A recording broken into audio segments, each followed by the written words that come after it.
บายดีน้องซื้อนางคำรามวันนี้สิมาแก้บทฝึกหัดวิชาแสงเลยค่ะคำถามที่เพิ่นให้มาแมนจงคิดลายเส้นผ่าใจกลางของดวงจันทร์ฮู้ว่าเฮาเบิ่งมันใต้มุมอัลฟาเท่ากับ 0.50 องศาและระยะห่างระหว่างหน่วยโลกและดวงจันทร์แม่น38คูณ10กำลัง4กิโลเมตรเฮามาเบิ่งรูปกันเนาะ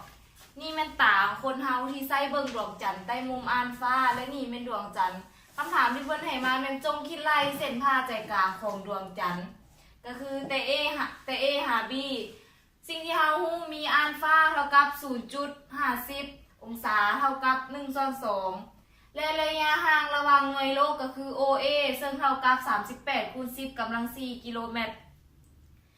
ซอกหา AB เท่ากับเท่าไหร่เฮาใส่หลักเกณฑ์ตั้งในรูปสามแจซาตั้งอัลฟาเท่ากับsinอัลฟาส่วนโกดอัลฟาเท่ากับ AB ส่วน OA ตั้งอัลฟาเท่ากับ AB ส่วน OA เฮามาถอนเอา AB ได้ตั้งอัลฟาคูณให้ OA เฮามาแทนค่ากันเนาะ AB เท่ากับตั้ง1/2ที่แม่นตั้ง1/2ก็ย้อนว่า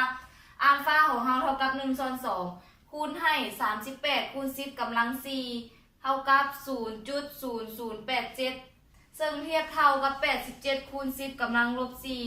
87คูณ10กำลัง-4คูณให้38คูณ10กำลัง